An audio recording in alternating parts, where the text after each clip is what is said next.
This is Washington, D.C., and in the files of the Central Bureau, there is a story so strange in its implications that it defies ordinary classification. It is the story of a handful of people who, in the course of one desperate night, held back a wave of panic and pandemonium. It began after sundown, time 7:15. As Flight A, Coast Patrol from Travis Field, was returning to base. When the nightly Air Force transport pointed north toward Japan via the Great Circle route. While at sea, the Navy and Coast Guard maintained their usual round-the-clock vigil. And from the equator to the Arctic, the radar network swept the skies with eyes that never sleep. Time 7:19. An unidentified object was picked up 200 miles southwest of Point Barrow, Alaska. 7:27. Unidentified object confirmed at Fairbanks, Alaska. Heading south-southeast, 170 degrees. Height, 75,000 feet. Estimated speed, 5,000 miles per hour. White warning. 7:39. Unidentified object 200 miles due west of Vancouver, British Columbia. Course 170 degrees. Height 60,000 feet. Estimated speed down to 3,600 miles per hour. Yellow warning. 7:54. First interceptor flight airborne. Point of interception, 80 miles due west of San Francisco, California. 7:55. Unidentified object past point of interception. Red warning. 8:11. Morro Bay, California. Height, 50,000 feet. Estimated speed, 2,000 miles per hour. 8:15. Santa Monica, California. Height, 10,000 feet. Speed, 1,200 miles per hour. 8:18. All traces of unidentified object gone. Red warning lifted. By 8:25 at the Los Angeles branch of the Communications Commission, reports of strong interference with radio and television reception began to pour in from the beach area. The monitors went to work immediately. Mobile units were ordered to converge on the vicinity of the disturbance. Pinpoint direction-finding devices began to trace the trouble to its source.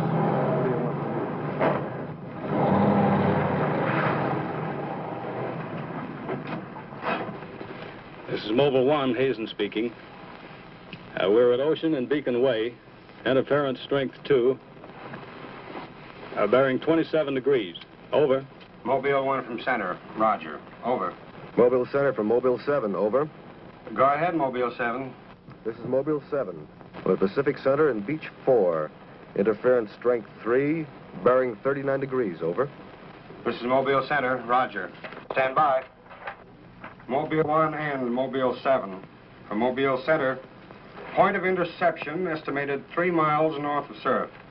Repeat, 3 miles north of surf. Acknowledge. This is Mobile 7, roger. Mobile 1, roger. Mobile 7, roger, we're going out. Okay, Charlie, let's get moving.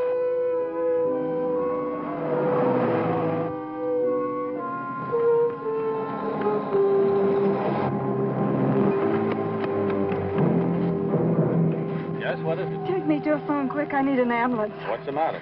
My husband and Pete out there in the picnic grounds just above the beach, they've been hurt. Well, this is the communications car. I'll phone it in from here. I'm Mobile 1 to Central, over. Did you make that out, Charlie? Not a word. I'm Mobile 1 to Central. I can't reach you. Repeat. Well, they must be getting us all right. I'm Mobile 1 to Central. Have an ambulance sent to beach at surf. Emergency. 2 men hurt. Acknowledge. Roger and out. I'm sure they'll be here soon now. Tell us what happened. Oh, this man, he just kept coming at us. It was awful. Who? I don't know. He was wearing a suit like a diver. Hurry, please. They're hurt. Charlie, you better wait here. I'll go down and take a look.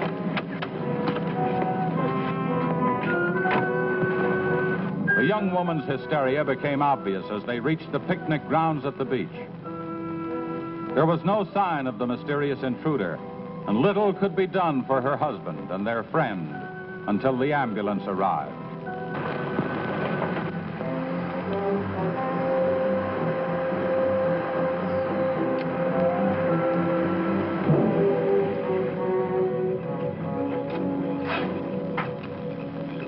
Hi, fellas. How are you doing? We're just taking another reading now. What happened down there? The police took the girl and one of the guys to the station. What about the other one? Well, he's on the way to the morgue. That was her husband. You're right on the button, Charlie. 44.7. Report back to Central if you find anything else. All right. Charlie, grab that portable and check the beach, will you? Got it right here. I'll pick you up right here in about an hour. Where are you going? Police asked me to drop by the station and sign a report. I'll see you later. If you don't, you know where to look for the body.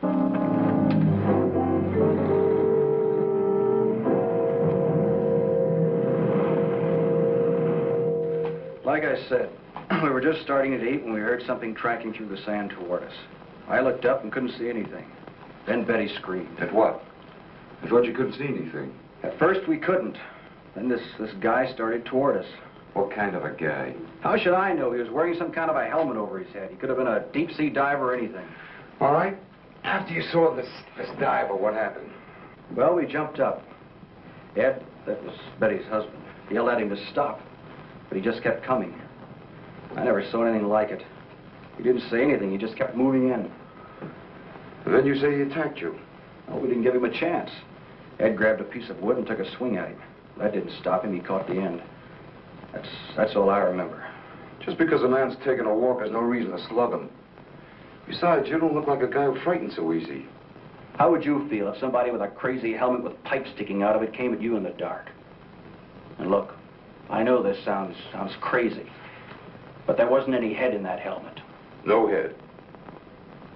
No head at all. It's the truth. I think you need some coffee. I don't want anything. It's all the same to you, Lieutenant. I've got to pick up one of my men at the beach. Okay, thanks for coming down, Hazen. Hope I didn't put you out. No trouble. So long. You too. All right, let's start at the beginning. How well did you know the dead man? And his wife? Betty and I went to school together. I knew Ed a year. How long were they married? About a year. Wasn't her husband a little older than she? I don't know. But you said you and Mrs. Evans went to school together. And you never discussed anything personal with her? She did mention he was older, yes. How much? 15, 20 years. What difference does that make? That wasn't too hard now, was it? Where do you live? 629 and a half East Palm Court. Why? That's where the Evans live, isn't it? Yeah, I board with them. You do, huh? Now, Mrs. Evans is a good-looking woman. What are you trying to say?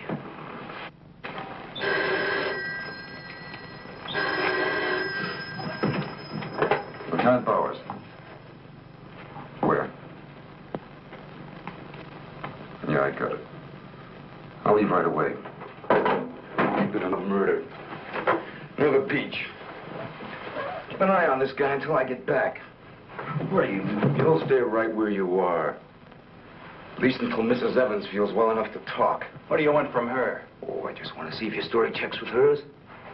After all, you went to school together, remember?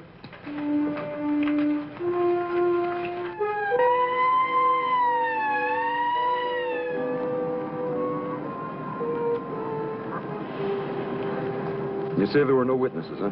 None yet. Anything missing? I don't think so. The cash register wasn't touched. Get a breakdown of the inventory as soon as you can. What about fingerprints? The boys are working on them now.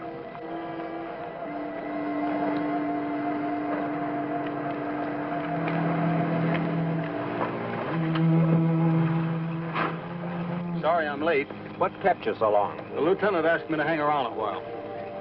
Well, what's the score? It looks like one of those things. Pretty girl, older husband, young boarder.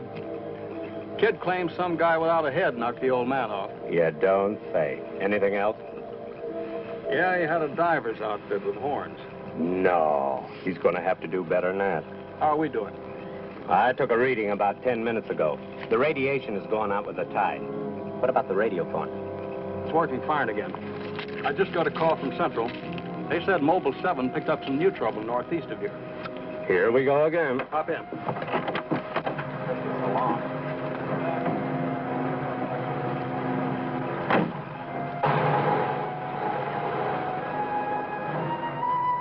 Who reported this murder? There he is there. He lives next door. His name's George Nelson. Hey, Mr. Nelson. Yes, sir. Come here, will you? I'm Lieutenant Bowers, homicide. You found this buddy?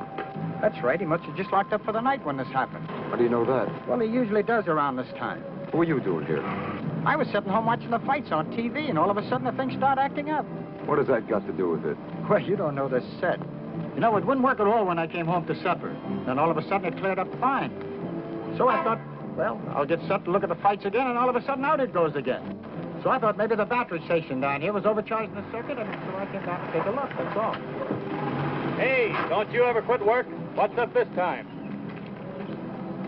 Another murder? What are you doing here, Hazen? Same as before. Still trying to track down that signal interference. Say, does that stuff work on TV, too? Well, it has been for hours. What'd I tell you? What's the matter? Seems to set one on the blink. Well, at least we know we're on the right track. How'd you make out with that boarder? He's still sticking to his story. The guy had no head. Well, I'll be seeing you. So long. Right. Come on, Charlie. Hey.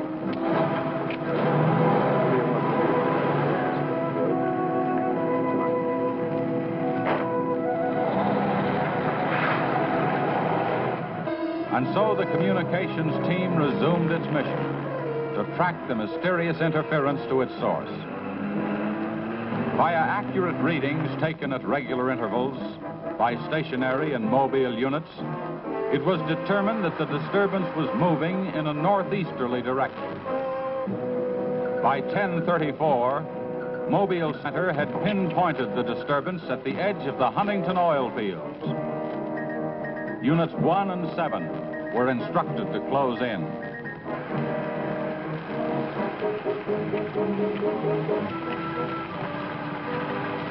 Hey, Charlie, do you see what I see? Yeah, the oil field. Let's hope our trouble's burning up. Well, there's only one way to find out.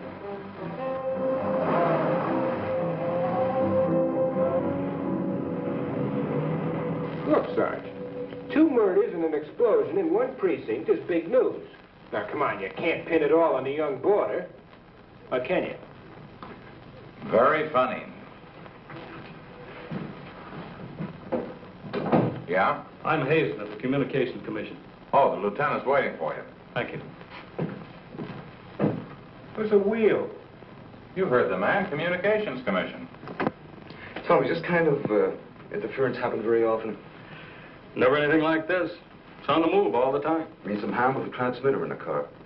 It's not a transmitter. We don't get a definite disturbance, just interference. And you have no idea of what it is, huh? Not yet. How are you making out? Not so good. You were here when I questioned that boy about the murder at the beach. Did you get anything more out of it? Yeah. Come on with me. You might want to see this.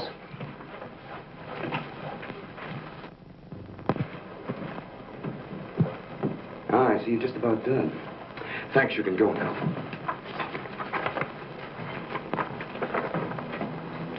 Are you sure this is what the man looks like? What do you say, Betty? Well, just about, only I think the tubes were a little lower down. And you still insist there was no head inside the helmet? I'm positive there wasn't. What about you? Well, it was dark. I couldn't swear to it. Thanks, that'll be all. You mean we can go now? Yeah, for the time being. Just stick close to home. I may want to see you again tomorrow. We'll be there. Come on, Betty. Kind of changed your mind about those two, haven't you? Yeah, I guess I have. Hey, Lou, bring in the old man, will you? Don't tell me you believe this story about this whatever it is. I know, it sounds as phony as it ever did. But, oh, Sit down, will you, please? You're the watchman at the Huntington oil fields? Oh, yes, sir. I've been with the company for over 22 years, sir. Yeah. Will you tell Mr. Hazen here exactly what happened? Well, sir, like I said before, I was just closing the gate for the night when I saw this fella coming up. I was never so scared in my life. Yes, go on. Well, it wasn't the man so much as the suit he was wearing. Well, he wouldn't stop when I hollered at him. He just pushed his way right in there through the gate and walked right up to the tank. Now, you carry a gun? Did you try to stop him? Oh, well, he was much too close to the tank. I was afraid to shoot. So I thought I might call for help. Just as I got to the shack, the tank blew up. Oh, you should see the sight. Yeah, sir, can you give us a description of this man? How would you say he was dressed? Well, sir, like I said before, he wore a sort of pliers, not outfit, with a helmet attached to it. How tall was he? Oh, he was a giant of a man. And he had tubes sticking out of that thing, that helmet he wore. Can you tell us what his face looked like? Well, sir, though he got pretty close to me, I could swear the man had no face. Now, if you saw this man again, would you recognize him? I mean by his outfit. Oh, I'll never forget that sight if I live to be 100, sir. Would you say this is the man? Wait, sure, that's him. Thank you very much. You may go now. All right, sir. Thank you. Well, Hazen, what do you say now? Beats me. The descriptions check all right. This could be some kind of flying suit. High-altitude equipment. Yeah, that's what I've been thinking.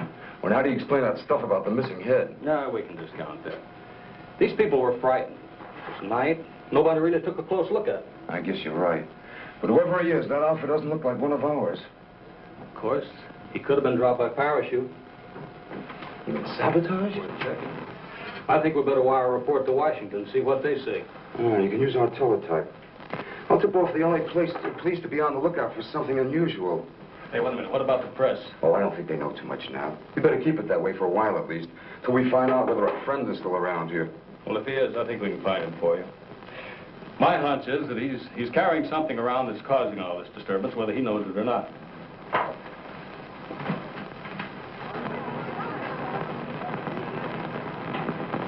Yeah. Kill that page 1 lead. They let the boarder and the girl go. Hmm? How do I know? Maybe the lieutenant thinks that the guy in a flying suit knocked off the husband. Mm-hmm. Nah.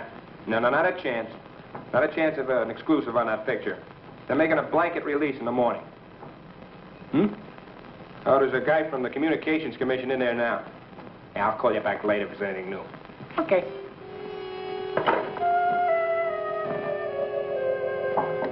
Come in. Sorry to interrupt you, Lieutenant. Yeah, what is it, Jim? There's a teletype cam for you. Oh, thanks, Jim. We're waiting for it. That was fast. Well, here's our answer. Looks like they never sleep in Washington. Says to contact a Major Andrews, care of Dr. Wyatt, director of the Griffith Institute. Hey, it's kind of late. Man, I'll give him a call. While you're at it, I'll go out the car and check in with Central. Okay.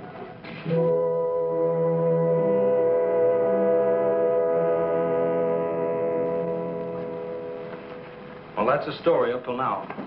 We got in touch with Washington. They told us to contact you here. Very interesting. What do you think, Doctor? When I see something like this, I understand why you gentlemen might have thought sabotage was involved. Lieutenant, are you sure there were no traces of this saboteur, this X-man, found after the explosion in the oil field? Fire department went over every inch of the area. Didn't come up with a thing. Well, then there's a strong possibility that he might have perished in the explosion itself. I doubt that. We're pretty well convinced this man is carrying something that's responsible for all the signal interference. According to the last report I got, there was a definite disturbance about 3 miles east of the oil fields, sometime after the explosion.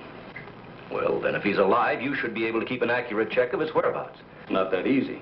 As a matter of fact, we lost contact about 3/4 of an hour ago. Maybe he realized you were trailing him and got rid of whatever he had that was causing the disturbance. In that case, there's nothing much my department can do to help you.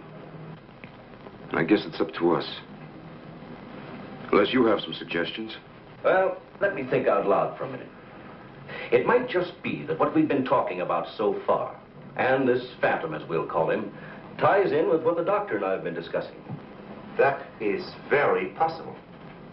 I don't know whether you know it or not, but somewhere around 7:30 this evening, our radar networks picked up an unidentified object off Point Barrow, Alaska. They traced it clear down to Santa Monica before they lost it. Santa Monica? That's where we first picked up our radio interference. Yeah, right at the scene of the murder. Well, then, if all these things tally up, we've got some idea of how our man got here. You mean that he came in some plane? In that case, somebody would have seen it land and take off again. Or did it crash? No. No, we don't think it was a plane. No rocket or jet that has been built so far can attain the speeds of 5,000 miles an hour, particularly for such a great distance. And maybe we're on the wrong track altogether. Couldn't your unidentified object have been a meteor? They travel at a terrific speed. Yes, fast enough for most of them to burn themselves out the moment they hit the Earth's atmosphere. And did it occur to you that meteors are not very likely to travel horizontally, all the way from the North Pole to California? Well, if it wasn't a meteor, or a flying missile of some type, how do you figure this phantom ties in? We're not sure that he does. I don't care what you say, but it doesn't make sense to me. Anybody trained in sabotage would stay undercover. This guy's walking around in a monkey suit, killing people. Excuse me, Dr. Wyatt. Is there a Lieutenant Bowers in here? Oh, yes. What is it, miss? There's a Mr. Wakeman from the Chronicle here to see you. Wakeman here? Now, what does he want? Well, there's only one way to find out. Before you go, Lieutenant, I don't believe you have met my assistant, Barbara Randall. Well, hello. Hello. It's Mrs. Randall, Lieutenant. I'll be right back. Barbara, you know the Major? Of course. And this is Mr. The Communications Commission. How do you do? Well, I see you are working a little later tonight than usual. Yes, my husband's teaching a late class, and he won't be able to pick me up for a while. Besides, I had some work to do in the lab. Well, at least you'll have lots of company. All right. So I shouldn't have come up here. But I gotta get your angle on this beach murder. And your whole department is shut up. Look, Wakeman, will you stop bothering me? There's nothing to say. If you got an exclusive story from that Evans Damon or Board, then you know as much as I do. Yeah, but that still doesn't explain anything about the guy without a head. Come on. Who is it? Your guess is as good as mine. You mean you let those two kids go without knowing that? I don't buy it. Well, I did. Well, then you must have an awful good reason. I bet you're trying to tie it in with that other murder. All right, Lieutenant. Don't tell me. I'll get my story somehow. Oh, if you want to know how things turn out, read the Chronicle in the morning. That's right. Now get in touch with Charlie in Mobile 1 and have him call for me here. Okay, honey. Well, did you come up with anything? No, we're just briefing Barbara here. It's just amazing the way you've been able to put these things together. Don't kid yourself, Mrs. Randall. It seems the press knows as much about it as we do. Well, let's hope they don't come to the same conclusions. A few lurid headlines, and every fool in the country will be seeing phantoms in spacesuits and men from Mars all over the place. Yes, I can imagine. And mass hysteria is difficult to check once it gets started. That's why we've got to move fast. Well, from the looks of things, I guess it's up to me. I'll be in touch with you as soon as I hear anything. See you. By 12:30 a.m., the dragnet was in operation. Mobile units patrolled the streets and countryside. They covered an area 35 miles square. Special and sensitive equipment was prepared for action. Everyone on the job was ready to move on the first signal from the Communications Commission. Monitor Corona to Mobile Center, strength 4, brickyard at 160th, moving toward oil fields. Contact your units. Over and out. Units 1 and 7 from Mobile Center. Units 1 and 7 from Mobile Center. Strength 4, interference at 160th in the oil field. Moving due east. Close in. Repeating, strength 4, interference at 160th in the oil field. Close in.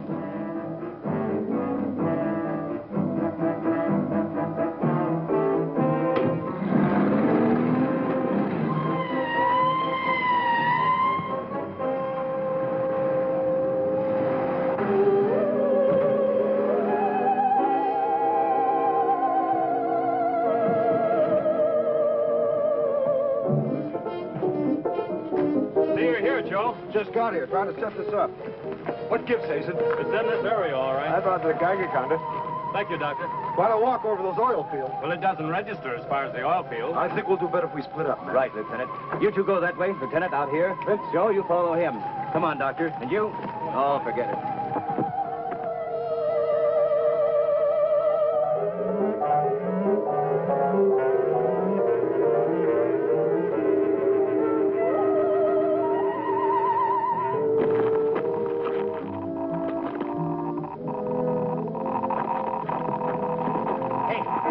Look at this. Yeah, points this way. Hey, Joe. Joe.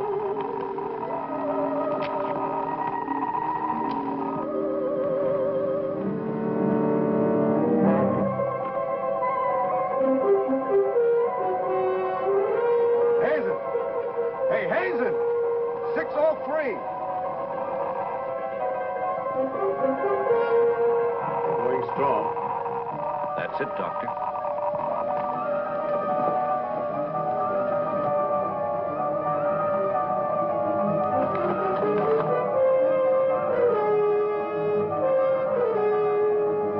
It's leading this way. Come on.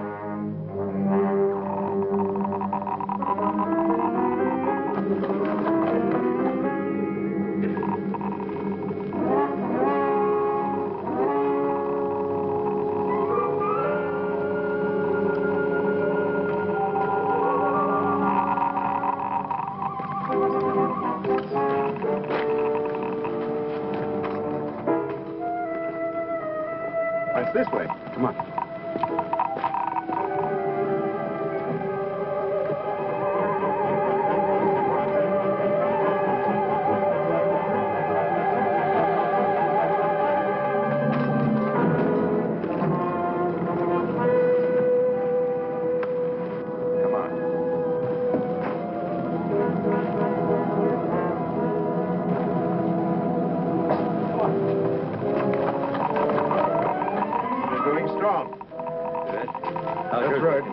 Checks with me. Sure does. He's here. We saw him. There he goes. Come on! Fred. It's gotta be around here somewhere. Yeah, we gotta get on the roof. Vince, go get a ladder. Look out! Let's cut him off! Come on. Around here.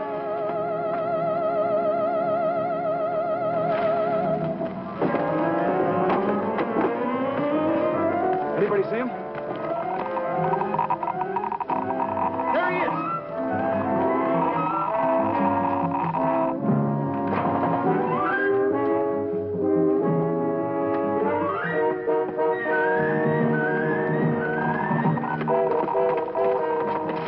Got him now. We'll give you 10 seconds to come out of there, starting now. 1, 2, 3, 4, 5, 6, 7, 8, 9, 10. We're going in. Help you guys cover the door. Come on.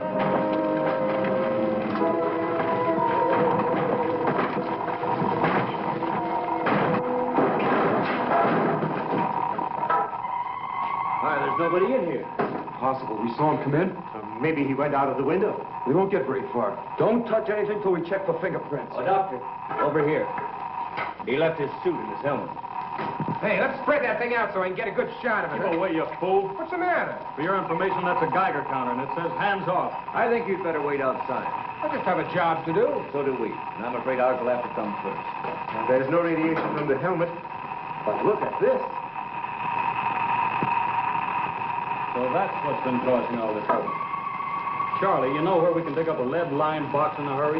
Well, Mobile 7 should have one right outside. I'll take a look. Hurry it up, will you? Unbelievable. Now, we all thought that this phantom might be carrying some device which was causing all the signal interference. But you'll learn that it's due to the very clothes on his body. That's not the only thing that bothers me. Did any of you get a good look at his face? Not me. He's too far away. Well, I did. Unless I'm mistaken, that helmet was empty. Hey, where am I going to put this stuff? Oh, put it in Dr. Wyatt's station. Yeah, we take it back to the Institute. Right. Find out anything? No, that's all right. You can handle that.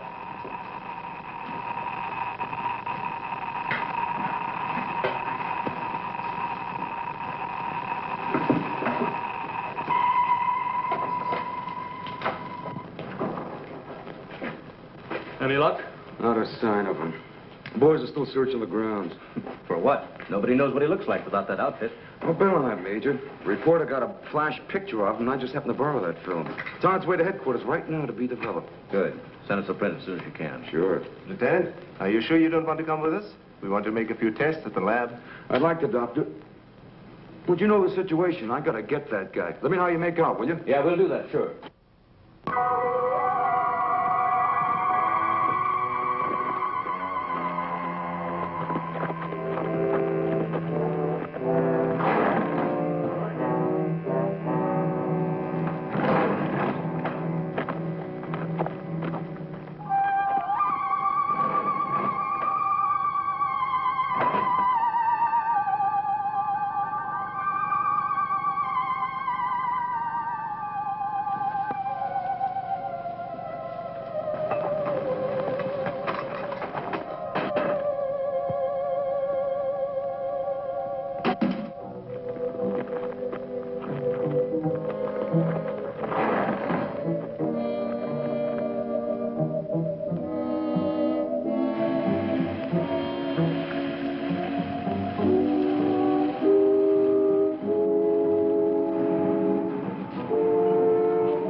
We were just on our way home when we saw you drive in. Good evening, Barbara. Hello, Bill. I see we got here just in time. Anything new?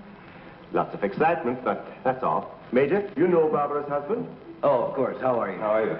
Yeah, it's a nice-looking dog you've got there. What's his name? His name? Venus. Say, Bill, I hate to ask this, but something important has come up, and I wonder, can we borrow Barbara for about an hour or so? I suppose so. Of course. Darling, why don't you go and do the shopping? Here's the list. The market's open all evening. I may as well. See you later, darling. I'll take the dog and tie her up. Thank you, Bill. Good night. Good night. I'll give you a hand with it. Oh, thanks, Doc. Easy now. Look out for your fingers. All right. Look out now. Don't drop it. Vince, come back here! Vince, come back here!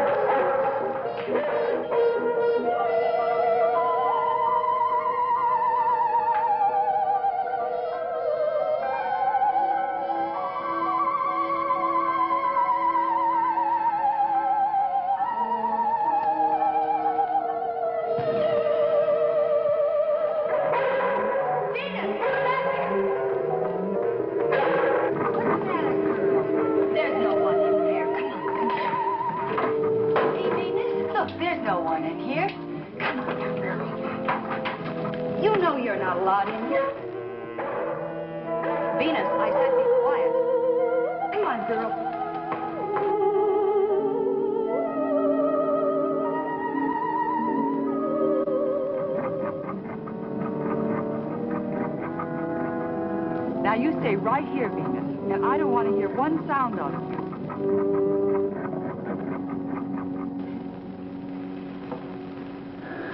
You were right, Doctor. There are no fingerprints anywhere. What's all this? Hey, don't touch anything. You better put some gloves on. Our friend, Mr. X, left this suit at the oil refinery. You mean you were that close to him and you didn't catch him? I'm afraid so. That's up to the police now. Hand me those shears. I want to cut off this material to work with it.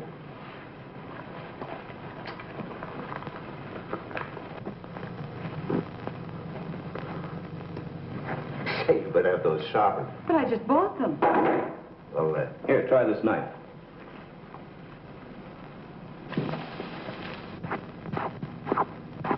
that still won't cut. Let me try.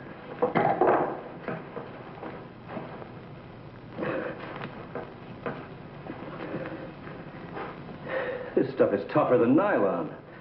Why don't I try it over a Bunsen burner?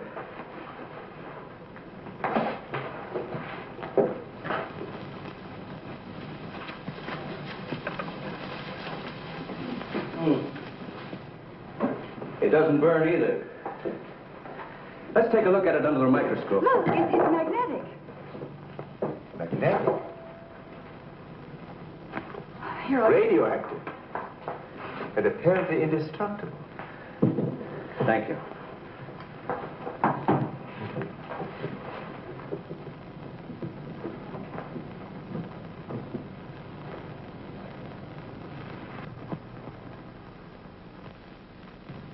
What's the matter? You tell me. Take a look at that weed.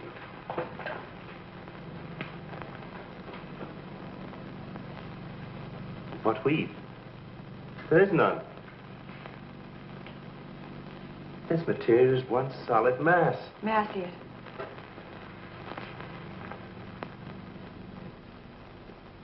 Why, you're right. It must be some sort of plastic. No. I'd say it's a metallic substance of some kind. Well, I've seen a lot of interesting alloys, but never anything like this. Let's try an acid test. All right. Go ahead. Careful now. We'll only take a drop or two. It repels acids like a raincoat repels water. Why, there's no reaction. Well, Major, this looks as though we were going to be here for a long time.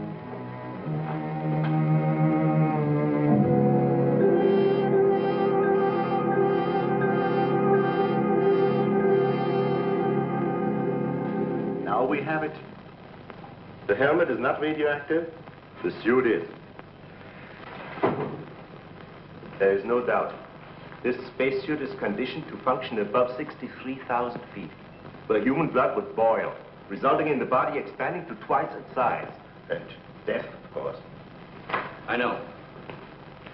And it must withstand pressure and counterpressure. Also, it must be so supercharged it can function in thin atmosphere. Now, let's see what it is that is left in this breathing apparatus. Well, how are you doing? The gas from the helmet tank breaks down to 11% methane. Ordinary marsh gas? What's the rest of the formula? No, that's where I'm stuck. I can't figure it out. It just doesn't respond to any of the usual tests. Well, how could anyone exist on that combination of gases? You and I couldn't. But apparently someone can. Oh, Doctor, are you trying to say that our X-Man doesn't breathe oxygen and hasn't the metabolism of a normal human? I really don't know. From what we've seen, he has some physical characteristics which make him appear human. But added to them is this fabulous radioactivity that none of us could stand. I am puzzled.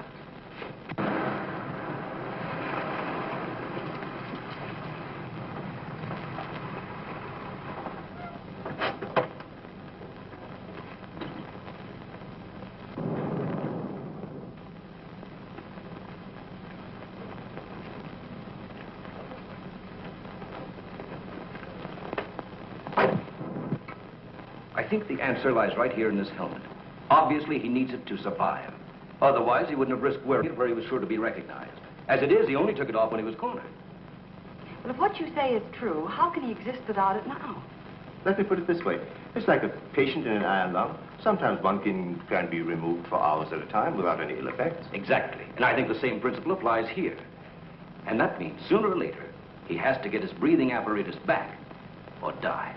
I don't understand. Well, I've got an idea.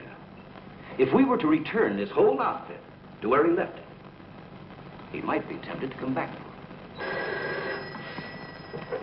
it. Dr. Wyatt speaking? Yes, he's here. No, thank you. Hello, Major. Still at it, huh? Mm-hmm. No, we haven't got a thing, no. The picture? Yeah, hold on. He says the picture the reporter took of our man didn't come out. I was afraid of something like that.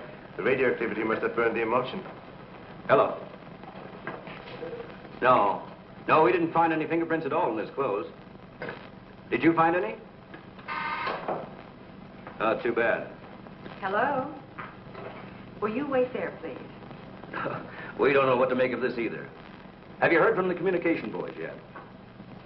Well, let's hope they turn up with something. Major, excuse me. Hold on a second. Yes? It's Mr. Wakeman of the Chronicle. He insists upon seeing you. He does? Where is he? I told him to wait in the lobby. Good. Hello? And it's our friend from the press is here.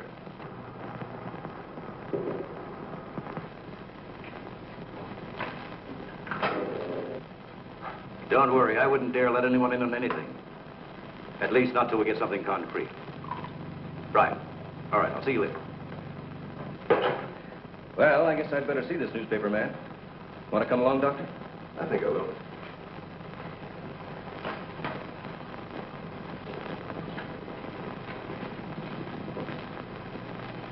Oh, hello. Remember me? Certainly, yes. A nice lot of gadgets you got here. We think so. What's on your mind? Well, I was wondering if you might let me take a couple of pictures of that suit you brought up here. I'm sorry, we can't do that. Oh. Well, now, look, I got a wonderful picture of the guy running in the shack, and the lieutenant stuck his nose in my business, and what do I get? A blank.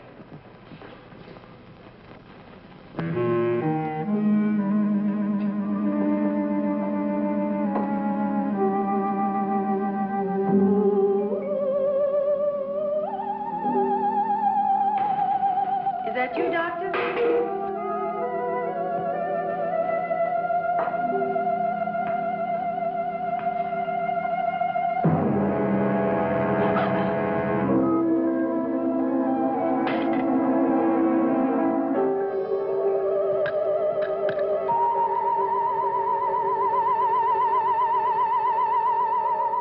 Well, you must have some lead on this guy, otherwise you wouldn't have brought that suit up here. Well, let's just say we were curious.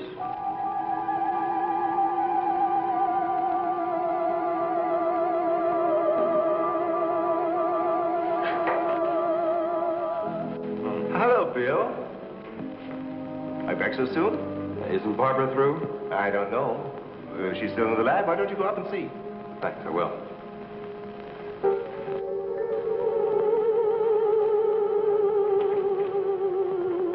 Barbara? Barbara, are you in there? Bill, listen to me. I'm not alone. Someone is in here with me. I can't see him. He locked the door and has the key. I'll break the door down. No, Bill, don't, please. You better get help. You mean I'd come all the way up here for nothing? I'm afraid so. Good night. Yes. Good night, Mr. Wakeman. Good night.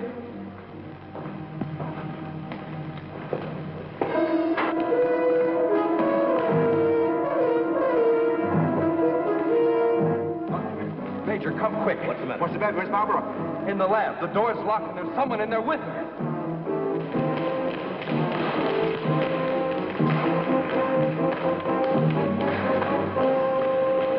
I thought you said the door was locked. It was.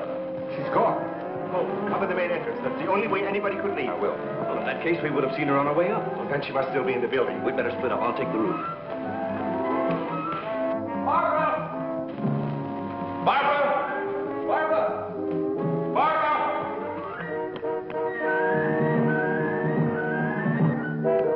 Barbara! Barbara! Where are you? Barbara!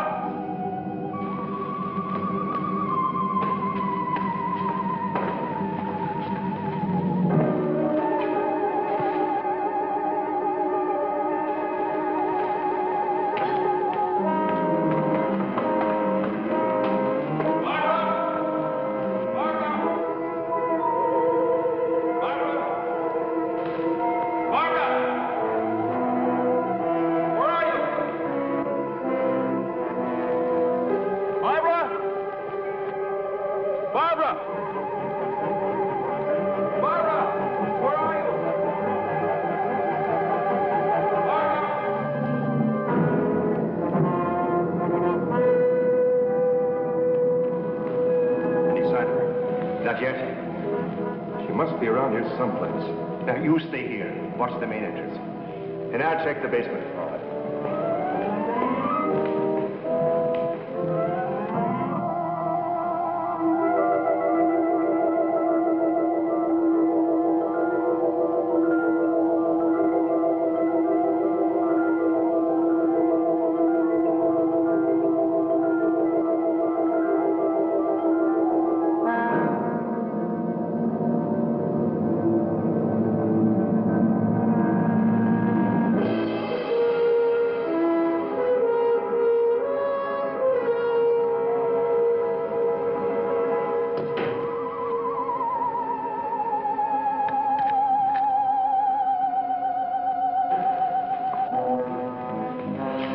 there. Where's the doctor? He went down to the basement. Here he comes. You didn't find her? No. I'd better call the police. But there's no telling what could happen to her in the meantime. No, take it easy. We're doing the best we can. But she said she was locked in, and she couldn't see who did it. Can you explain that? No, not yet.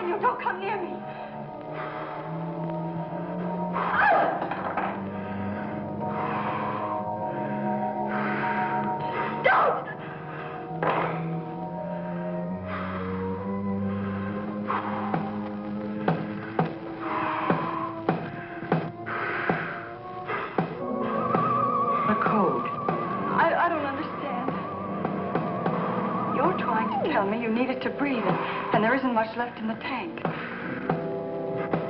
1, 1, 2, 1, 1, 2, 3.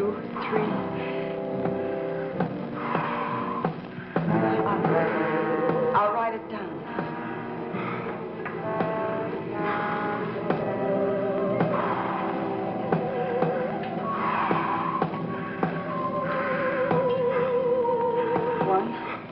One, 2. 1, 2, 3.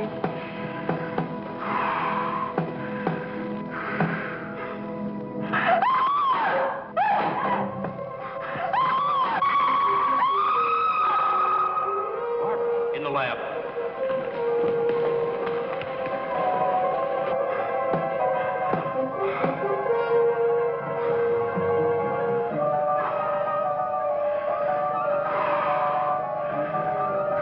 No, please don't. She's in there. Barbara! I can see his hand from the ultraviolet glass. The pilot's in the middle. I'm sure it's over. Darling, are you all right? I think so. I'm looking for him. I just saw him, so he must be in here.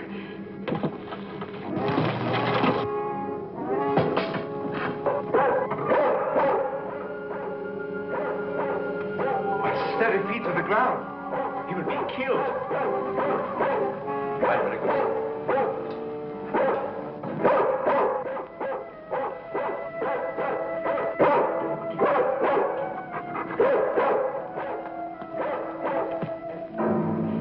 It was frightening. I couldn't see him. I didn't know what to do. Come here. Quick. Disintegrating. This is amazing.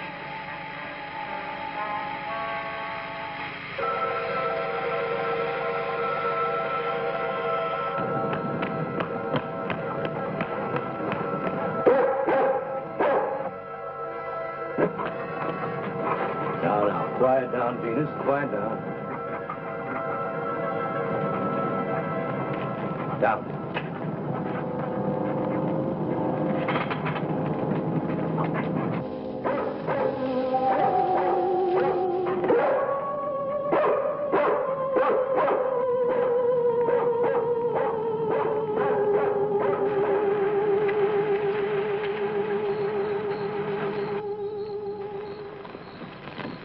Mobile Center from Mobile 1, come in, please. This is Mobile Center. Go ahead. Get hold of Major Andrews or Dr. Wyatt at the Institute. I want to talk to either one of them. I will do. Stand by, Mobile 1. Dr. Wyatt speaking. Oh, yes, Mr. Hazen. Yes, we're still at it. Lots and lots of excitement, but nothing definite yet. Have you anything to say? The trouble seems to be just about gone. We get a flash in the direction of the observatory once in a while, but I figure that's because of the outfit you're testing. Yes. Lieutenant Bowers ought to be here any minute. Of course. How long will it take you to get up here? Good.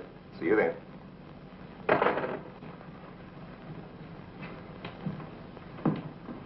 Thank you, gentlemen.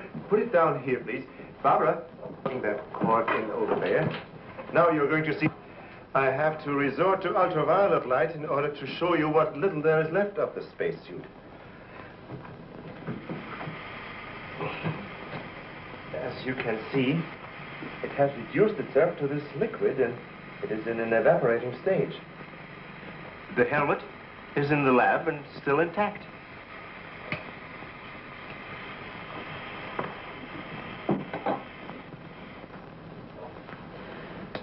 This is amazing. All the radiation in this suit would be fatal to a normal human being wearing it. Of course. And furthermore, our respiratory system could never simulate gases such as we have found in that breathing device. Well, then we have to assume our so-called X-Man carried his own atmosphere with him. Excuse me, but as a matter of curiosity, why do we refer to this thing as a him? I thought it was invisible. Under normal conditions, yes. Yet, Mrs. Randall did see the imprint of a large foot and a masculine hand under ultraviolet light. How do you explain that? I don't know, but the human body is composed of various elements with a carbon base. Like coal? Yes. Now, suppose we maintain the same chemical composition in the body of the X-Man, but substitute silica for carbon. Silica, that's glass. Exactly.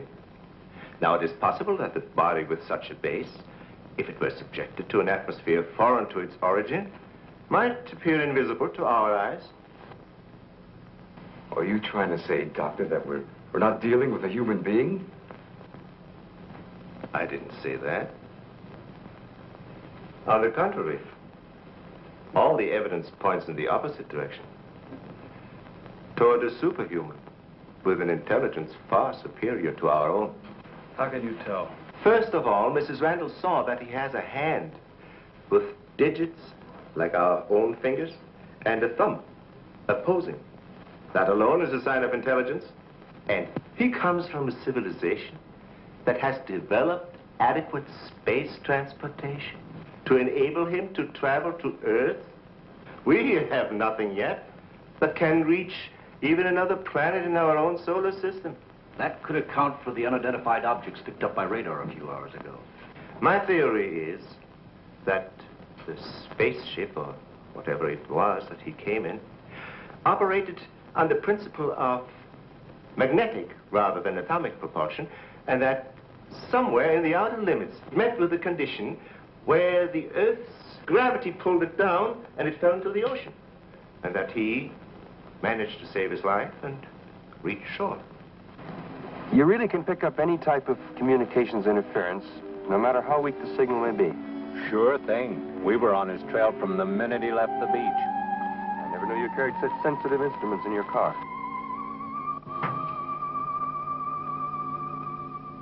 What you told us is very interesting, Doctor. But I've got to make an official report to headquarters. Are you willing to be quoted that the criminal we're after is a creature from another world? All I can say is, we know that our Earth is not the only planet capable of sustaining life in one form or another. You can quote that. All I've got to go by is some footprints in a hand. That isn't much. No fingerprints, no description, no nothing. And we're after a killer. Has it occurred to you that our X-Man has no apparent motivation for his acts, and might therefore not be an intentional criminal at all? You have a point there. Hey, wait a minute. Come to think of it, the young boarder we suspected, he did say that the girl's husband threw the first punch. So? So that could have been enough to provoke the strange creature. And the same could have happened at the second murder. Sure. But what about the fire in the oil fields? Evidently, our man sensed the presence of some gases, which he thought might be utilized in his breathing apparatus. Yeah, that could account for his presence at the oil refineries, where something went wrong, causing the explosion. Too bad he got wise to us and took off his uniform, or we'd have been able to catch up with him by now.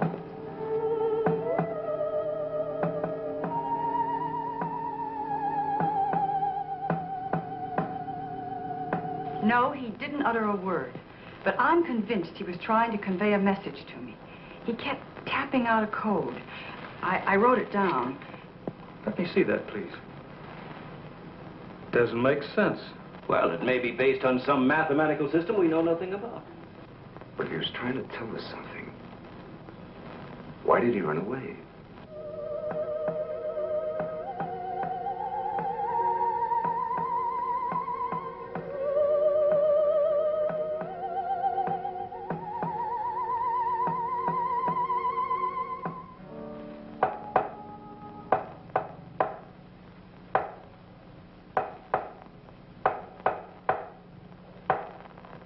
What do you think of that?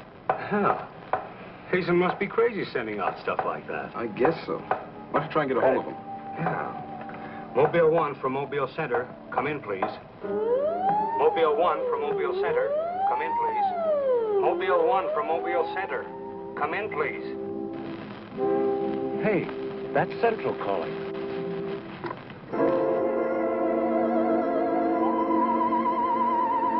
You better stay here by the car. I'll go tell Hazen. Yes, Colonel Powell. Of course, I'll mail you a complete report first thing in the morning. Yes, sir, thank you. Oh, and I'm awfully sorry to disturb you so late at night. Right, good night, sir. He's around here, this invisible guy. He was in the car. How do you know? I was talking to Randall outside when I heard Central calling. Before I could get over to answer, I saw the door open and shut by itself. He's desperate. For all we know, he could be trying to send a distress signal to his home base, wherever that is. Well, let's hope he doesn't get through. We've got enough problems with just one of those guys. Well, at least we know he's surrounded the vicinity, and it's obvious what keeps him around. Of course. He's got to come back for what little gas there is left in his helmet. And when he does... Oh, please, the most important thing is to take him alive. If we can only make each other understand, there's no telling how much science can profit. I'll go along with that, Doctor. But I've got to make sure that once he's cornered, I'll be able to hang on to him. I think we're all agreed on that. All right, good, then we must see it from his angle. He's in an alien world. No doubt we are as frightening to him as he is to us. Now, the most important thing, then, is to keep calm at all costs and do nothing to provoke him. Immediately, a simple plan to trap the Phantom went into operation. All obstacles to his entry were removed. To erase any possible suspicion, the doors were left unguarded, and inconspicuous electric eye equipment was set up. All this was connected to a makeshift control board, which would immediately signal the exact location of the trespasser. Now, there was nothing to do but wait. The one road leading to the Institute was blocked off to make certain no outsider would upset the plans or interfere in any way. What's the big idea? Sorry, nobody's allowed through here. Who says so? Lieutenant Bauer's orders. Oh, is he up there? He might be. Well, you get word to him that Joe Wakeman of the Chronicle is here. Sorry, bud, I can't leave. Oh, what about them over there? Hey, you over there. Me? Yeah. Aren't you the guy from the communications outfit? Didn't I see you down at the oil fields a couple hours ago? What of it? You got anything to do with this? Well, you'll have to ask Lieutenant Bowers about that. How can I if he won't see me? That's a good question.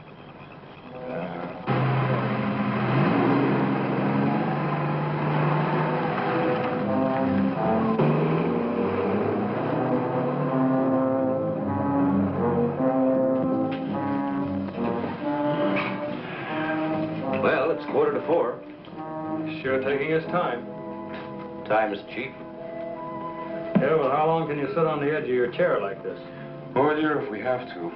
I only hope this mechanism works. It will, unless he flies in between the wires. I wouldn't take any bets that he can't. Well, if everything else fails, we still have Venus here to help us. You know, I'm certain she sensed his presence before. That's why she carried on so.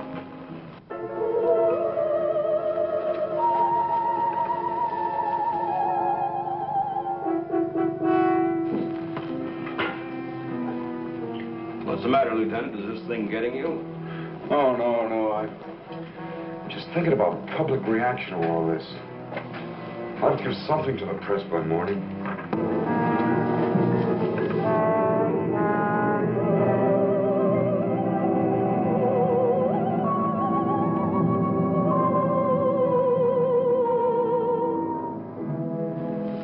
You know, ever since I was a kid, I wanted to be a pilot. Then after I got my wings and had 75 missions, I thought I'd seen everything. Now, after all this, I know I haven't seen anything. He's here. The back end. Let's get him off. Remember, now, take it easy. Don't try.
Trying to do? Well, it's the reporter. Yeah, it sure is. What's going on around here? You guys crazy?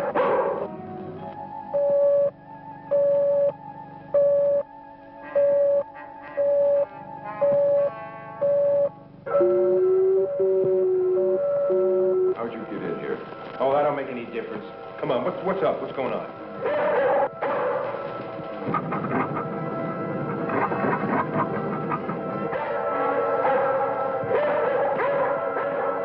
Lieutenant, you better tell him. I'll reset the wires.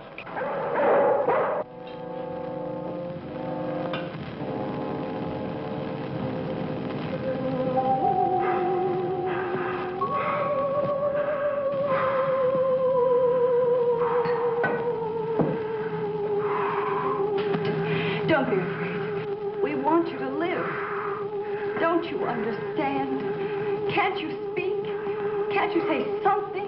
Anything in any language?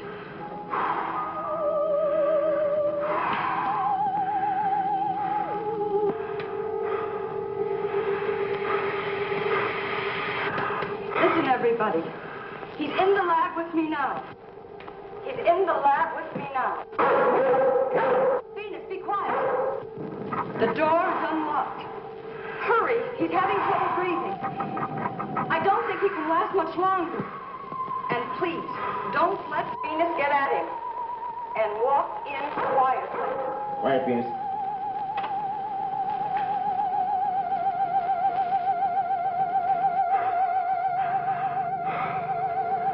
It's unbelievable.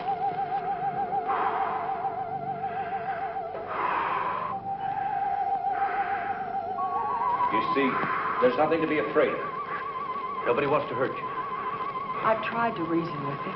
I feel he understands, but he can't speak. Wait a minute. I'll try his code. I think I remember it right.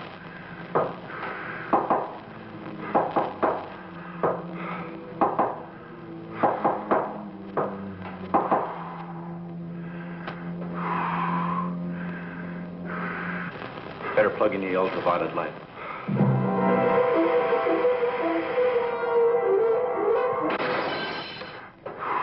Oh, you scared him.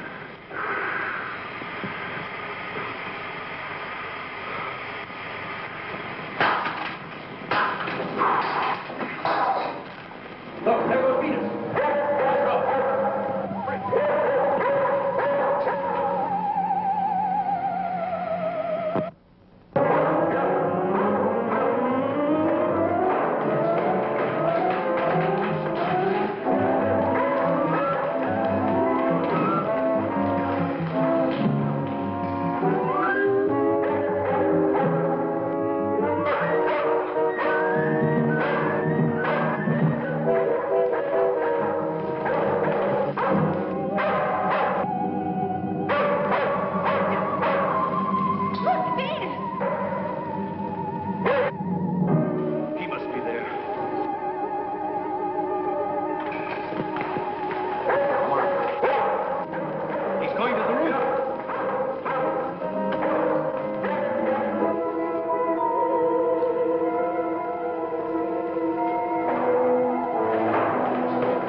go up the ladder. Take this. I'm going after you.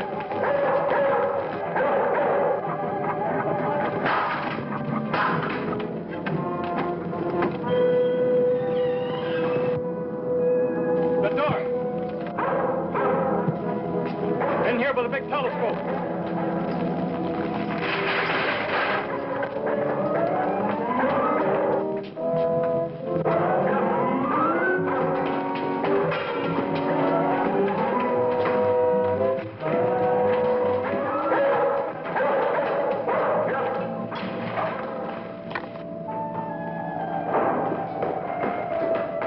Close the dome. The switch is over there.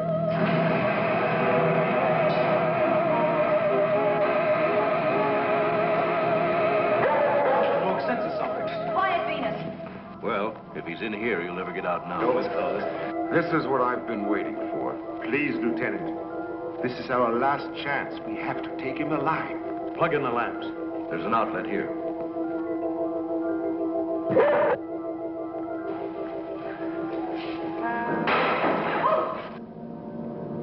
He must be up there.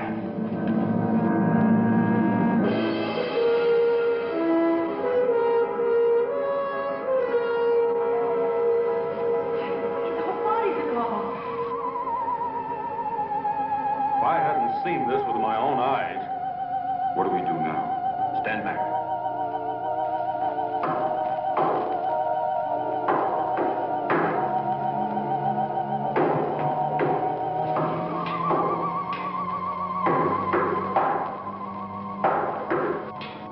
Amazing. His code again. Look. He's trying to speak, but no sound is coming out of his mouth. Look at Venus. She acts as though she hears him. Yes. Dog can hear sounds that we can't. His voice must be beyond the range of the human ear. Maybe he's screaming. He's suffocating. The glow, it's almost gone.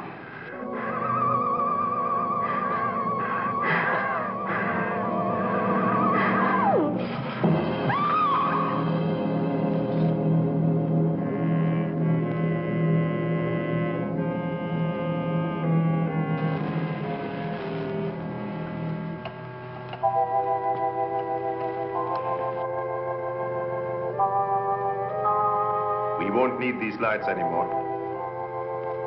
In death, he has become visible as a normal body.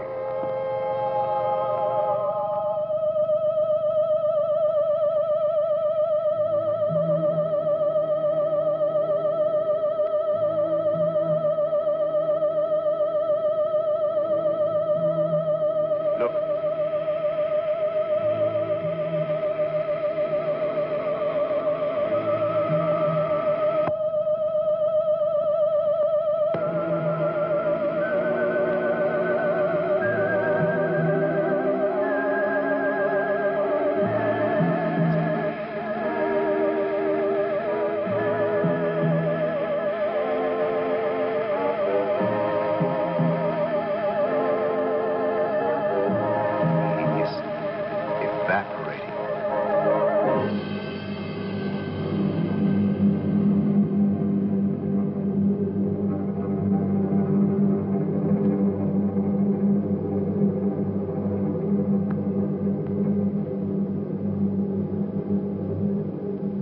So he came here, wherever from, and right before our eyes, his body went through the final phases of life.